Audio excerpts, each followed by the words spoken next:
Alrighty, so this is going to be a reading for my Libras. Thank you so much for joining me here. This is going to be a relationship slash love check-in. And sorry guys if the sound doesn't really sound crazy, but if the sound is a little different than usual, I don't have my mic with me today, so excuse that. We're just gonna rock with it. But let's get into it. We're going to, like I said, do a love check-in slash relationship check-in. I really want to focus on my Libras who are in a relationship or slightly dealing with someone, or you just recently broke up with someone. So this is going to be a reading for you if you are in any of those categories, okay? So let's go ahead and get into it. If you also are interested in seeing more of my readings and you are new here, make sure you subscribe, make sure you hit that notification button, the like button. Also, if you guys want a personal session at any point with me specifically, check out the description box so that you can go ahead and book you a session. And let's get into it. So Libra.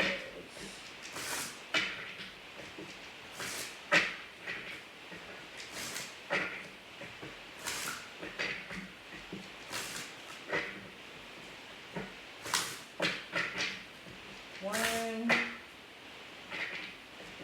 two, three, stop. Alrighty, so now that we have the cards shuffled, let's go ahead and lay them out. So the first card is going to represent the situation at hand in your relationship or your love life. We do have the Five of Wands. The second card is going to represent the mental blockage that may be present in this connection. We do have the Hierophant. The third card is going to represent the challenges and the triggers that may be present. I have the Queen of Cups. The fourth card is going to represent the area that needs to be healed. We have the Five of Swords. The fifth card is going to be the outside influences affecting this connection. I have the Four of Pentacles. The sixth card is going to be the advice. I have the Six of Swords. And the last card is going to be the outcome, which is the Ten of Swords. Okay. So let's go ahead and talk about what is here. So the first card, the Five of Wands, representing the situation. This is conflict. This is either feeling like you're in competition with other people trying to get your person's attention, or there's like issues that are coming up with other women or other men.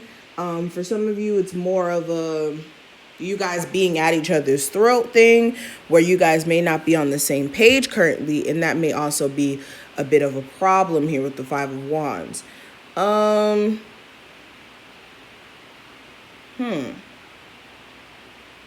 There could also be this like conflicted energy, like you may want one thing for this connection and this person may want something totally different, and that also may be posing as a problem because you guys aren't on the same page, and it's making it to where you guys can't have a healthy connection if you're not on the same page. What else did I want to say about this card? And then some of you could just be feeling like you're competing with this person's past. Like they may still have attachments to their past, and you may kind of notice that. And it could be making you feel conflicted because it's like, well, I can't compete with the past. I'm not going to try to. And this could be a bit of a problem. So that's what I see with that.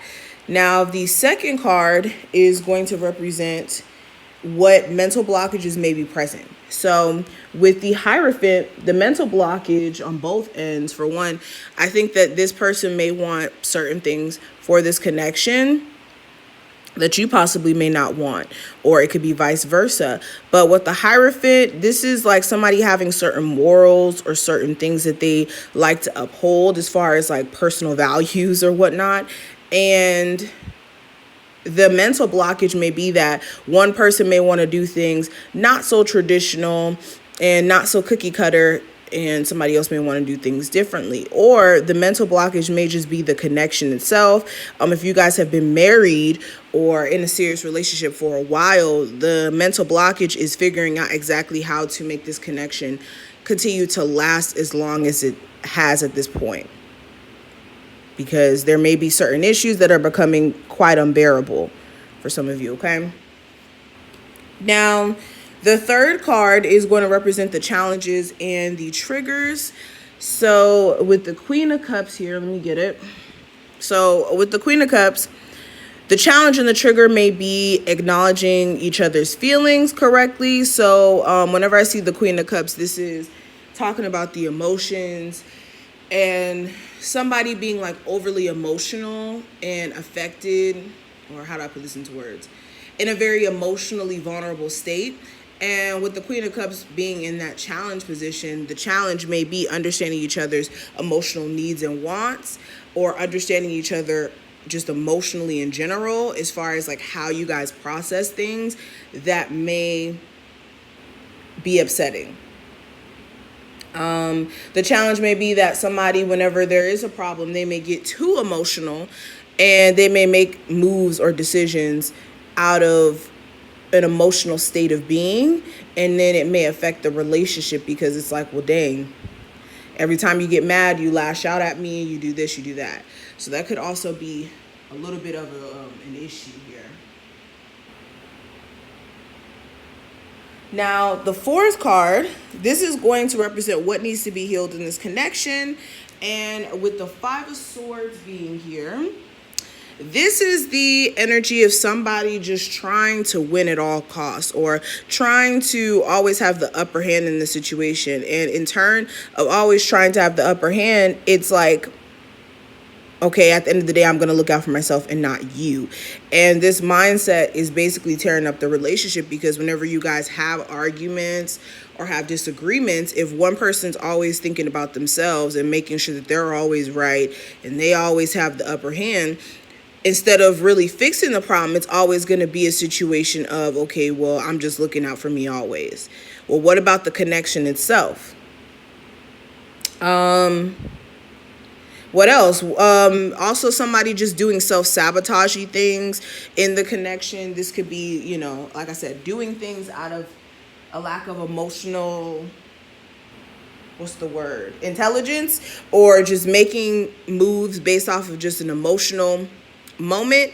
And this could be causing somebody to basically be self-sabotaging. Okay. Now, the fifth card, this is going to be the outside influences. So with the Four of Pentacles in this position, this may be somebody being very closed off physically. So the sex may not be, you know, as frequent anymore. Somebody just may be coming off very, like, I'm trying to protect myself, so I'm going to close myself off to you, but then I also still want to deal with you. So it's like I'm closed off, but I don't want to let go of this relationship. And because of that, that's going to tear the connection up if you guys are not careful. Four of Pentacles also, like I said, this is that very like, I'm not entertaining you, I'm not going to give you any of my energy type of thing going on. So this is coming up to as an outside influence. Also, this could be holding on to grudges, like holding on to old things that happened that may not even have anything to specifically do with the other person. So your person may be holding on to certain traumas associated with like an ex-wife or ex-girlfriend, and maybe taking it out on you, or you could be doing that to them. Take this reading how it applies. Now, the sixth card is going to represent what advice I can give you in regards to your love life for the rest of the month. And with the Six of Swords, this is either you guys trying to come to a common ground to where you guys can move forward in this connection, as far as communication is concerned. So getting to a place of better communicating with each other, or if you can't do that, if you guys can't move on from the issues, you may need to move on completely from this individual, because what's the point in staying in a connection where you can't forgive somebody, or you guys can't move forward and not continue to just harbor on old energy? So it's either try to fix things and move forward, work on the communication a lot better. Also find a way to be at peace mentally. And if you feel like you can't do that in this connection, the best thing for you to do is possibly take a step back completely. Okay. Now, the last card is going to represent the outcome of your love life for November 2020. And with the Ten of Swords, this is you guys possibly ending a relationship here. You could be feeling like you're pretty much done. Somebody has basically brought you to your lowest point. You could be feeling like you're just ready for a shift and you're ready for a change, and you could be ending this connection. Some of you who have already been single for a while, this is you continuously staying single, but needing to make sure you're not in this energy of like overly mourning somebody where like you just stay sad forever. So with the Ten of Swords, this is you ending either a cycle with someone or ending a relationship, because it may just be depleting you a little too much. But this is what I see. Thank you so much, Libras, for watching this. I hope I was able to put things in perspective. If you did enjoy, thumbs the video up, subscribe, all that jazz. If you want a personal, check out the description box as well. My website will be listed there, and make sure you guys sign up so that you guys can get a really good reading for Black Friday. We're going to have some really good specials on my website, so make sure that you stay tuned for that, and I will see you in the next one.